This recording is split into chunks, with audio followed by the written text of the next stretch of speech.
আজ আমি class 12-এ economics পড়াবো।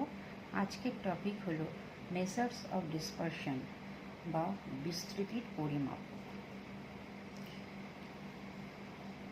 বিস্তৃতির পরিমাপক এই অধ্যায়ে আমি বিস্তৃতির বিভিন্ন পরিমাপক নিয়ে আলোচনা করব।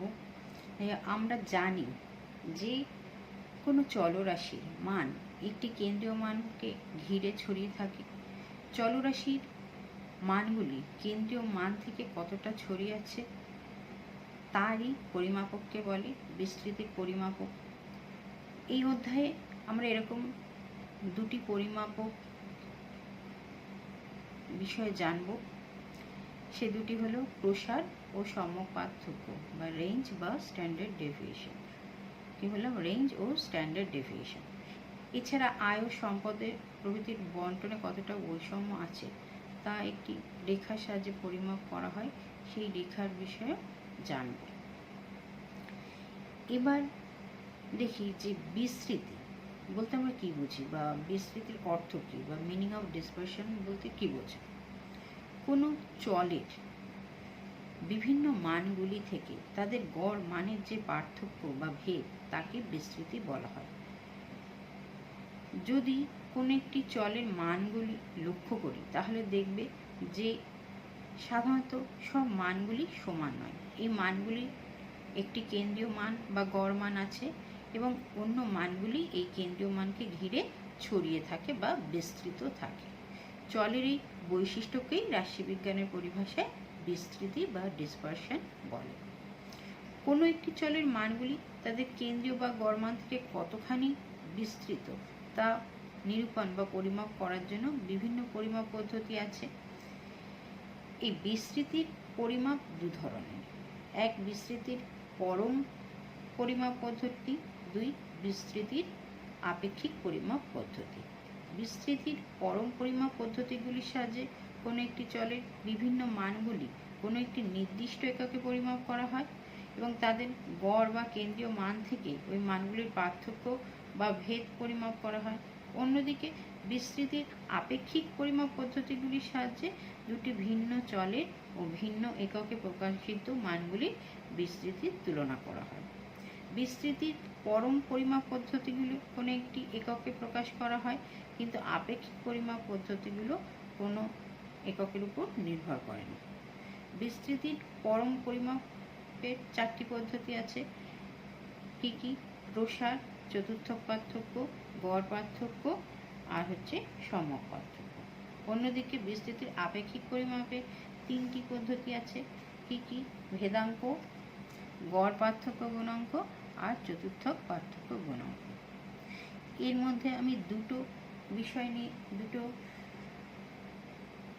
বিষয় নিয়ে আলোচনা করব। সেটা হচ্ছে কি প্রসার ও সম্যক পার্থক্য, রেঞ্জ এবং স্ট্যান্ডার্ড ডেভিয়েশন। প্রসার বা রেঞ্জ কাকে বলে? কোনো চলের সংগৃহীত মানগুলির মধ্যে সর্বোচ্চ ও সর্বনিম্ন মানের পার্থক্যের পরিমাণকে চলটির প্রসার বা রেঞ্জ বলা হয়। তাহলে প্রসার কি? যদি এক্স চলের আমরা প্রসার পরিমাপ করতে যাই তাহলে কি হবে? এক্স এর ম্যাক্সিমাম ভ্যালু মাইনাস এক্স এর মিনিমাম ভ্যালু। ঠিক আছে, এবার এক্স যদি এন সংখ্যক মান থাকে তাহলে তার রেঞ্জ বা প্রসার কি হবে? প্রথম মান হচ্ছে x1, মানে সর্বনিম্ন মান x1 আর সর্বোচ্চ মান কি xn, তাহলে রেঞ্জ বা প্রসার কত হবে? xn minus x1। এবার দেখো প্রসারের সুবিধা ও অসুবিধাগুলো কি কি। Advantages and disadvantages of range. প্রথমে সুবিধাগুলো বলছি যে প্রসার গণনার পক্ষে সহজ এবং বোঝার পক্ষেও সহজ। দ্বিতীয়ত কি? বিস্তৃতির পরিমাপক হিসেবে প্রসার অনেক ক্ষেত্রে বিশেষ সুবিধার সঙ্গে ব্যবহার করা যায়, যেমন শিল্প উৎপাদনে গুণগত মান নিয়ন্ত্রণের এর বহুল প্রচলন আছে। 3 নম্বর সুবিধা কি? যে সুদের হার ও মুদ্রার বিনিময় হারের ওঠানামা বা পরিবর্তনের ভেদ নির্ণয় করতে প্রসার বিশেষভাবে উপযোগী। এবার দেখি অসুবিধাগুলো কি কি। প্রসারের মান নির্ণয়ে রাশিতত্ত্বের শুধুমাত্র সর্বোচ্চ সর্বনিম্ন রাশিদ্বয়ের মানই ব্যবহৃত হয় এবং রাশির অন্য মানগুলিকে উপেক্ষা করা হয়। এর অর্থ হলো কোনো একটি চলের প্রসারের মান ওই চলের সমস্ত মানের উপর নির্ভর করে না এবং ওই চলের চরম মানগুলির উপর নির্ভর করে।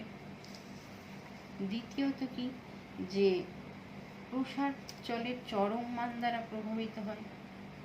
তৃতীয়ত, প্রসারের নমুনা বিচ্যুতিও খুব বেশি।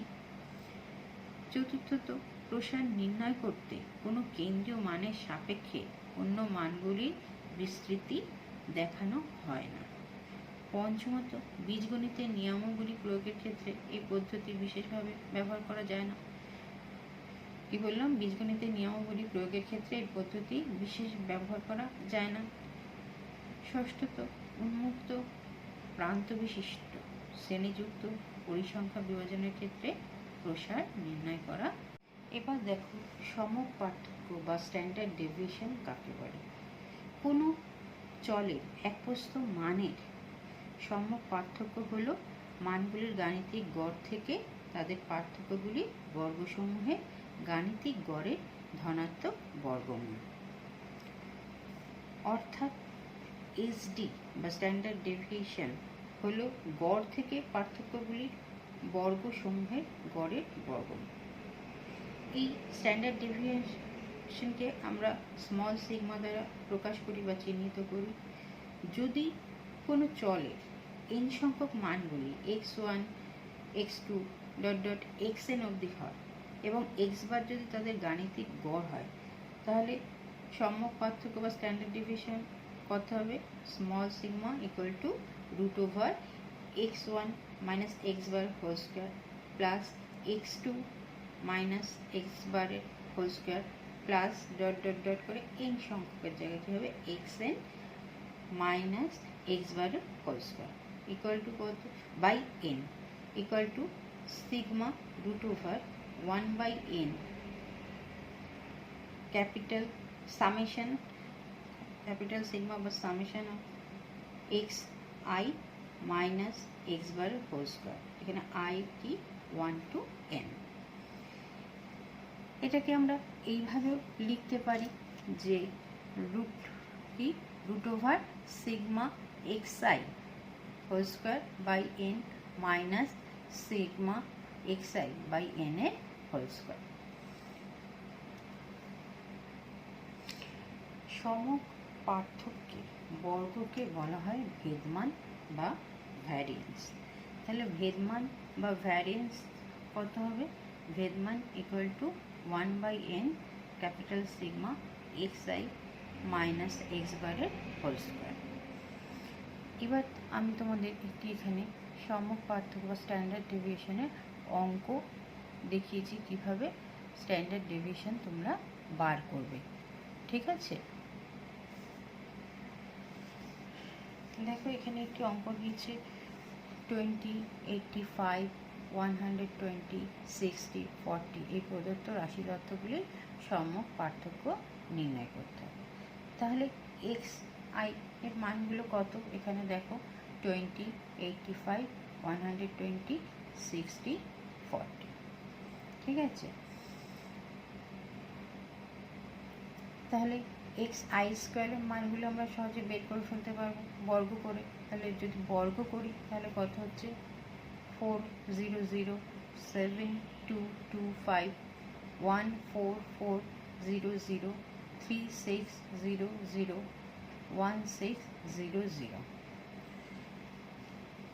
এবার সামেশন করো, দুটো যোগ করি, আমরা টোটাল করি। টোটাল করে কত বেরোলো? সামেশন xi কত বেরোলো? 325 আর summation xi square equal to কত বেরোলো? 27225। ঠিক আছে, তাহলে প্রথমে দেখো এটা বর্গ, 20-র বর্গ করলে আমরা স্কোয়ার করলে কত পাই? 400 পাই। 85 স্কোয়ার করে আমরা 7225 পেয়েছি। 120 বর্গ করে আমরা পেয়েছি 14400। 60 বর্গ বা স্কোয়ার করে পেয়েছি 3600। 40 বর্গ করে আমরা পেয়েছি 1600। তারপর আমরা সামেশন করে এই মানটা পেলাম। তোমরা এক্ষেত্রে ক্যালকুলেটর ইউজ করতে পারবে। তাহলে আর এখানে n কটা আছে, x এর সংখ্যা কত, 1 2 3 4 5, তাই n equal to small n equal to 5। সুতরাং SD ইকুয়াল টু কত হবে, ফর্মুলা কি, root over sigma xi by n, sigma xi square by n minus sigma xi by n এর হোল স্কোয়ার ইকুয়াল টু, তাহলে মান বসাই আমরা, সিগমা মানে এটা capital sigma, sigma xi whole square, sorry sigma xi square মান কত বেরিয়েছে, যে 27225 বাই n হচ্ছে 5 মাইনাস xi এর সামেশন xi এর মান কত বেরিয়েছে 325 বাই 5 এর হোল স্কোয়ার। এবার দেখো কত বেরোলো, ইকুয়াল টু, এটা যদি 5 দিয়ে ভাগ করে দাও তাহলে কত হবে 5445 মাইনাস এটা 5 দিয়ে ভাগ করলে কত হচ্ছে 65 এর স্কোয়ার ইকুয়াল টু 5445 মাইনাস 4225, তাহলে মাইনাস করলে কত হলো 1220 ইকুয়াল টু কত হলো 344.9। তাহলে স্ট্যান্ডার্ড ডেভিয়েশনের ক্ষেত্রে কত বেরোলো 34.9। এবার যদি ফ্রিকোয়েন্সি বা পরিসংখ্যা দেওয়া থাকে তাহলে স্ট্যান্ডার্ড ডেভিয়েশন কীভাবে নির্ণয় করবে। দেখো এখানে এক্স চলকের n সংখ্যক মানগুলি যথাক্রমে কি x1 x2 dot dot xn এবং তাদের পরিসংখ্যা বা ফ্রিকোয়েন্সি যথাক্রমে f1 f2 dot dot fn হলে এই পরিসংখ্যা বিভাজনের ক্ষেত্রে SD নির্ণয়ের সূত্র কী হবে, summation fi xi by capital N minus summation fi xi by capital N এর হোল স্কোয়ার। এখানে n হচ্ছে কি সামেশন অফ fi।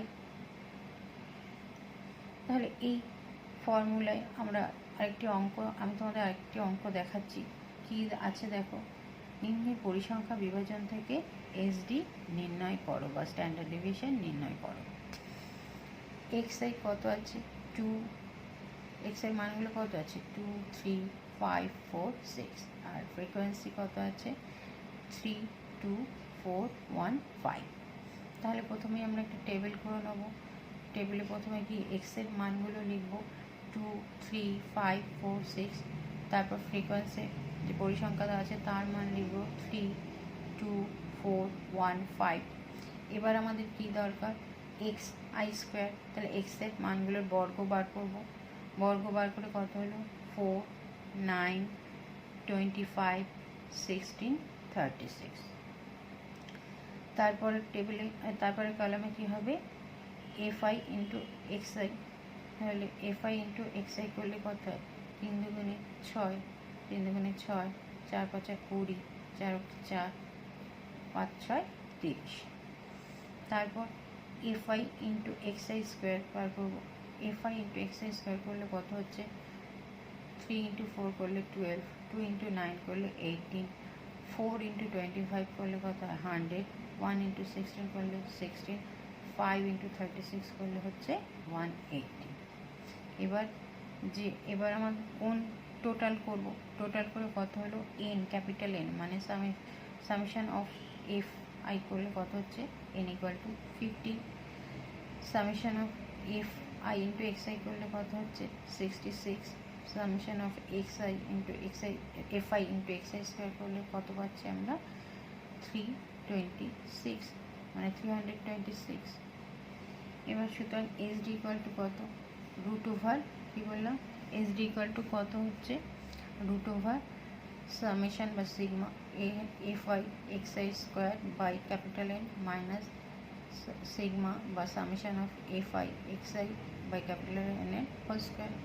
এবার মানগুলো বসিয়ে দিচ্ছি, তাহলে 326 বাই 15 মাইনাস 66 বাই 15 এর হোল স্কোয়ার, তাহলে এটা করলে মান কত বেরোচ্ছে root over 21.73 minus root over 19.36 equal to root over কত হচ্ছে যদি মাইনাস করি হচ্ছে 2.73 এর স্কোয়ার রুট করলে কত বেরোচ্ছে 1.54। তাহলে স্ট্যান্ডার্ড ডেভিয়েশন কত হলো 1.54।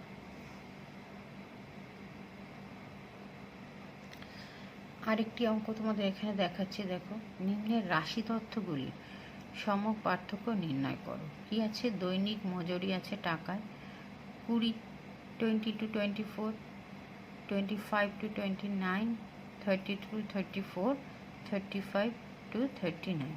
শ্রমিক সংখ্যা দেওয়া আছে কত? 16, 28, 14 এবং 12। তাহলে দেখো এই অঙ্কে শ্রেণী দেওয়া আছে, যেখানে ক্লাস ইন্টারভ্যাল কত আছে? 4 আছে প্রত্যেকটার। তাহলে শ্রেণীগুলো, তাহলে এখানে আমার একটা শ্রেণীর কলাম করতে হবে, আর শ্রমিক সংখ্যা মানে ফ্রিকোয়েন্সি কলাম করতে হবে।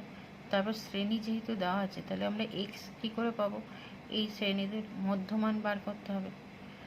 তারপর কলামে কি হবে? X I square. তারপর কলামে কি হবে? F I into X I. তারপর হচ্ছে F I into X I square. তাহলে এইভাবে আমরা প্রথমে টেবিলটা করে নেব। তাহলে 20 to 24, 25 to 29, 30 to 34, 35 to 39। তারপর এফআই 16, 28, 14, 12। এবার মধ্যমান বার করি। মধ্যমান বার করো 20 প্লাস 24/2 করে কত হচ্ছে? 22। 25 প্লাস 29/2 করে কত হচ্ছে? 27। 30 প্লাস 34/2 করে কত হচ্ছে? 32। 35 প্লাস 39/2 করে কত হলো? 37। তাহলে এইভাবে আমরা এক্স এর মান পেয়ে গেলাম, এক্স এর মান। এবার এক্স আই স্কোয়ার বার করবো বর্গ করে। তাই 22 বর্গ বা স্কোয়ার করে কত পেলাম? 484। 27 স্কোয়ার করে কত পেলাম? 729। 32 স্কোয়ার করে কত পেলাম? 1024। 37 স্কোয়ার করে কত পেলাম? 1367। এবার F I into X I মানে 16 ইন্টু 22 করে কত হলো? 352। 28 ইন্টু 27 করে কত হলো? 756। 14 ইন্টু 32 করে হলো 448। 12 ইন্টু 37 করে হলো 444। এবার কি দরকার? F I into X I square. তাহলে 16 ইন্টু 484 করে কত হচ্ছে? 7744। 28 ইন্টু 729 করে কত পাচ্ছি আমরা? 20412। 14 ইন্টু 1024 করে কত পাচ্ছি? 14336। 12 ইন্টু 1367 করে কত পাচ্ছি? 16428। এবার সামেশন এফ করে কত হচ্ছে? ক্যাপিটাল এন ইকুয়াল টু 70 হচ্ছে, দেখো যোগ করে 70 হবে। আর summation F I X I করে কত হচ্ছে? 2000। আর summation F I into X I করে এক্স আই স্কোয়ারের কত হচ্ছে? 58920। এবার আমরা মান বসিয়ে দেবো,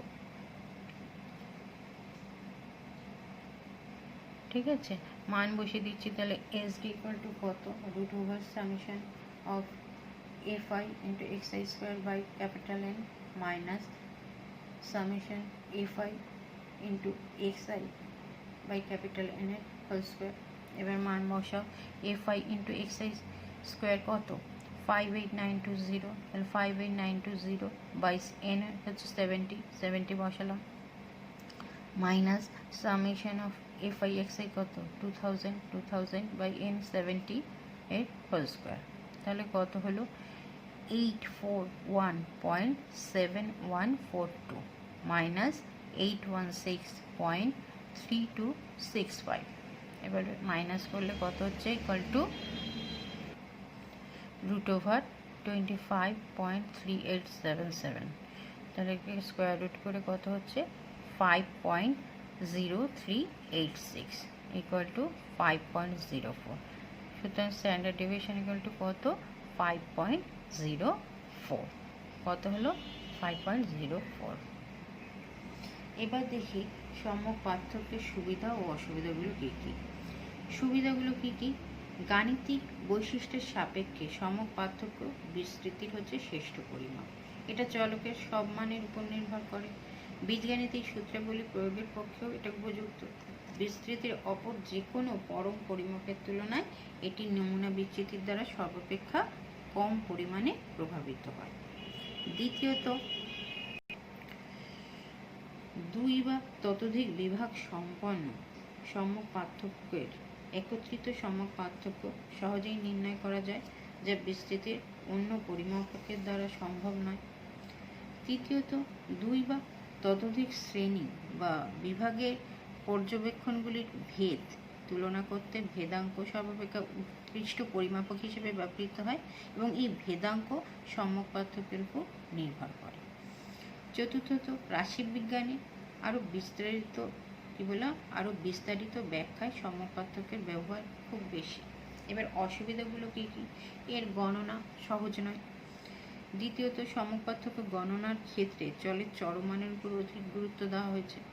তৃতীয়ত, বিভিন্ন এককে প্রদত্ত দুই বা ততোধিক বিভাজনের পরিবর্তনশীলতার তুলনা করতে এটি ব্যবহার করা যায় না।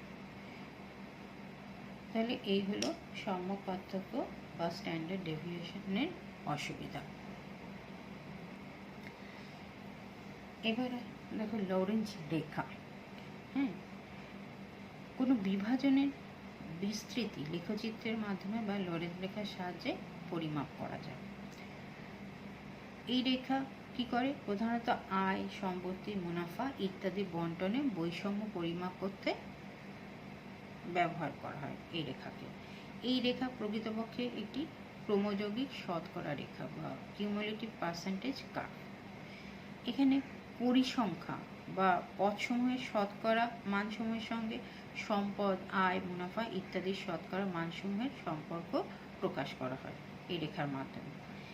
এর জন্য পদসমূহের ক্রমযৌগিক শতকরা মানসমূহ অনুভূমিক অক্ষ বা এক্স অক্ষ বরাবর, এর সম্পদের বা আয় বা মুনাফার শতকরা ক্রমযৌগিক মানসমূহ উলম্ব অক্ষ বা ওয়াই অক্ষ বরাবর প্রকাশ করা হয়। এই ছবিতে দেখো যে জনসাধারণের মধ্যে যদি সম্পদের বন্টন সমানভাবে হয় তাহলে লরেঞ্জ রেখা হবে কি? যে ও থেকে বি বিন্দুর সংযোজক রেখা। এই যে ও থেকে বি বিন্দুর সংযোজক রেখা, সেটা কি? ও এ বি রেখা। তখন একে কি বলা হয়? এই ও এ বি রেখাটাকে সমতার রেখা বলা হয়। কিন্তু বাস্তবে কি আয় ও সম্পদ বন্টনের জন্য ও এম বি আকারে রেখা পাওয়া যায়। ও এম বি আকারে রেখা পাওয়া যায়। এই ও এম বি রেখা এবং ও এ বি রেখা খুব নিকটবর্তী যদি হয়, মানে কাছাকাছি যায়, তাহলে বিভিন্ন আয় শ্রেণীভুক্ত ব্যক্তির মধ্যে সম্পদের প্রায় সুষম বন্টন হয়। অন্যদিকে ও এম বি রেখাটি যদি ও এ বি রেখা থেকে দূরে অবস্থিত হয় তাহলে সম্পদ বন্টনে বৈষম্য বৃদ্ধি হচ্ছে ধরতে হবে বা ধরা হয়। সেক্ষেত্রে বলতে পারি যে সম্পদ অল্প সংখ্যক ব্যক্তির হাতে কেন্দ্রীভূত হচ্ছে, বা সেক্ষেত্রে বলা যায় যে সম্পদ অল্প সংখ্যক ব্যক্তির হাতে কেন্দ্রীভূত হচ্ছে। অর্থাৎ ওএমবি রেখাটি ওএবি রেখা থেকে যত দূরে হবে বা দূরবর্তী হবে, আয় ও সম্পদে বৈষম্য তত বেশি হবে। কি বললাম? যে ওএমবি রেখাটি ওএবি রেখা থেকে যত দূরবর্তী হবে তত কি হবে? আয় ও সম্পদ বন্টনে বৈষম্য তত বৃদ্ধি পাবে বা বেশি হবে। আয় বৈষম্যকে লরেঞ্জ অনুপাত বা গিনি অনুপাতের মাধ্যমেও পরিমাপ করা যায়। দেখো ছবিতে কে অংশটির ক্ষেত্রফল এবং ও সি বি এই ত্রিভুজটির ক্ষেত্রফলের অনুপাতকে লরেঞ্জ অনুপাত বা গিনি অনুপাত বলা হয়। এই লরেঞ্জ অনুপাতের মান 0 থেকে 1-এর মধ্যে থাকে। লরেঞ্জ অনুপাতের মান 0 হলে আয় বন্টনে পূর্ণ সমতা দেখা দেয়। অন্যদিকে লরেঞ্জ অনুপাতের মান 1 হলে আয় বন্টনে পূর্ণ অসমতা দেখা দেয়। এই অনুপাতটি যত শূন্যের কাছাকাছি হবে তত আয় বন্টনে সমতা দেখা দেবে। অন্যদিকে এই অনুপাতটি যত একের কাছাকাছি হবে তত আয় বন্টনে অসাম্য দেখা দেবে। এইভাবে আমরা লরেঞ্জ রেখা বা লরেঞ্জ অনুপাতের মাধ্যমে কোনো দেশের আয় বন্টনের বৈষম্যের একটা পরিমাপ পেতে পারি বা পরিমাপ পাওয়া যায়। আজকের ক্লাস এখানেই শেষ হলো।